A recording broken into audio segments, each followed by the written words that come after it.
Maraming salamat sa kalihim ng ating Department of Interior and Local Government sa kanyang pagpakilala. Upo po tayo.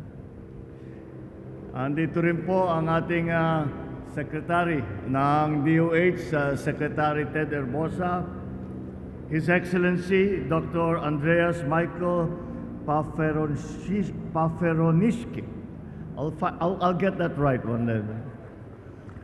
Ambassador of Germany to the Philippines, and other members of the Diplomatic Corps, the Union of Local Authorities of the Philippines, or ULAP, President Governor Dax Kua, International Labor Organization Country Director Khalid Hassan, World Bank Senior Urban Development Specialist Narai Choi, and our constant host, Pasay City Mayor Imelda Calixto Rubiano, my fellow workers in government and especially in local government, ang ating mga bisita na nakarating ngayong araw para samahan tayo dito sa napakahalagang summit na ito.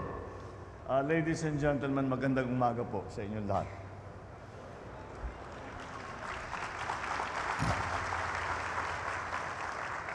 I am always happy to be with you, especially with the local government executives, because I always consider local government to be, in fact, my natural habitat. So I am happy especially that we are here to convene the Local Governance Summit of 2024.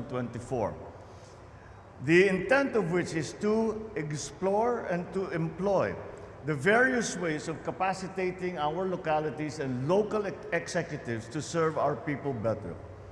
I thank the Department of the Interior and Local Government, the Union of Local Authorities of the Philippines, the concerned national agencies, government, national government, and local government, our esteemed friends from the United Nations, and the other international organizations for bringing this summit to fruition.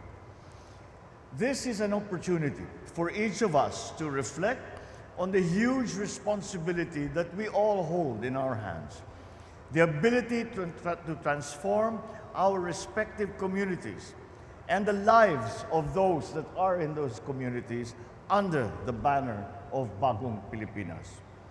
Your strong presence here today, ang sabi sa akin ni Gobdax, hanggang malapit na sa 4,000 ang nakarating dito sa ating summit. That demonstrates your solidarity with the administration's governance agenda, as reflected in this Assembly's theme that calls for our local governments to be smart, to be resilient, and to be driven. In this age of technological advancement, it has become imperative to utilize all the latest tools and strategies to explore and improve our daily operations. It applies to areas such as infrastructure, urban planning, even in the simple process of applying for a business permit. I think we are all familiar with the delays that sometimes people have to suffer for very simple documentation. Well, I think the digital world is going to provide us the solutions to those problems and to make us more efficient, and so that the process of interchange between our people and the government, both at the local and the national level, becomes better, becomes easier, and more efficient. To bolster this digitalization of local processes, our government is conducting caravans nationwide to promote the adoption by LGUs of the eLGU system as their electronic business one-stop shop, making government transactions convenient for the general public. Truly, in a time when communities and societies have embraced digitalization, there's no excuse for governments, national or local, to allow themselves to be left behind. It is incumbent upon us to promote these smart solutions, such as innovative technologies and strategies, so we can maximize its advantages especially in the face of challenges that threaten the overall well-being of our constituents. Currently, we are experiencing a surge in leptospirosis and dengue cases attributed by the DOH to improper garbage disposal and poor waste management. Our solid waste management problem is a major factor that caused flooding as well in the metro during the onslaught of Typhoon Karina and the southwest monsoon in the last month. Local chief executives must work harder to utilize environmentally sound methods and waste minimization measures to protect public health and, of course, our environment. So I urge you all to lead aggressive information dissemination campaign to promote a healthy lifestyle and prevent diseases, such as a campaign to remind our people, especially children, against swimming in flood waters and to practice personal hygiene to mitigate the spread of leptospirosis, mpox, and any other illnesses. The Kalinisan program, led by our DILG, reflects our earnest efforts in improving our waste disposal and management to ensure a clean, healthy, and safe environment for all. I call on the LGUs to continue your active participation in this initiative.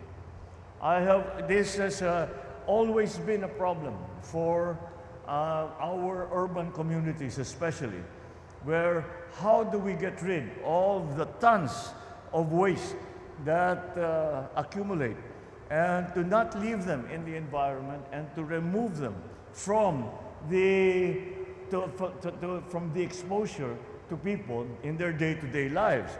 And that is something that we really have to look into and finally come to a solution to that problem. As I have always said, sometimes we blame technology. Because of technology, because of the improved ways that we can do in terms of production, in terms of packaging, this increases the amount of garbage that is generated. And I say that's because of technology. But once again, I also look to technology to provide the answers. There are so many schemes, there are so many proposals, there are so many new technologies that are being developed precisely to solve this problem.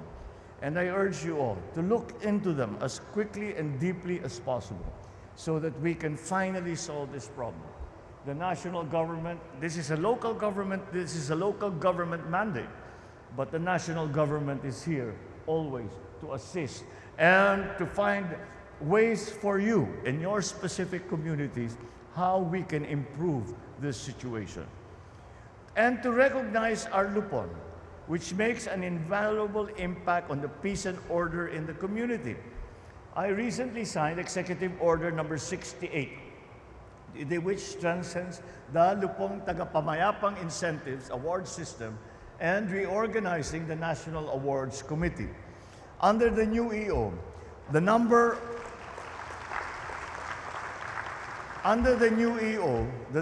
of award categories increased from 4 to 10, which includes the Hall of Fame and Peace Champion Awards. This year, we also target to issue the amending Executive Order number 138, Series 2021, with clearer parameters on the functions, services, and facilities that are to be devolved. We have been working on this for a good long while, and I think we have found a formula wherein we divide the funding according to the way that we determine services belong to as a responsibility to the national government, other services belong to the local government. And in that way, we are able to satisfy the needs as best as we can for both the national government and most importantly for the local government, as the Mandanas ruling really directs itself towards the improvement in the local government situation. Once we have clearly defined the parameters of devolution, our LGUs will have greater capability to implement and localize the Sustainable Development Goals. I hope our local leaders will actively participate in these summit sessions. I hope you are inspired by the innovations and best practices from the international community, as shared with us from our partners and allies from South Korea, from Indonesia, Japan, and other international organizations. This is the moment to rise as effective stewards of your respective localities, to drive progress in your communities, to nurture a culture of collaboration amongst concerned stakeholders. Know that we rely on the guidance and service of our local officials to uplift the quality of life of our citizens. So I look forward that you will continue to be accountable, reliable, and efficient in bringing our people closer to the opportunities that they all deserve. Your cooperation with the national government is invaluable, for it is only with your help that we can achieve our shared aspirations. So as leaders, let us remain worthy of the trust and confidence of our fellow Filipinos. Once again, thank you all very much. To all the organizers and the attendees of this summit, to all those who have come to attend, and together, I believe we can transform our nation into a more peaceful and prosperous Bagong Pilipinas. Maraming salamat sa inyong lahat at mabuhay ang ating mga LGU.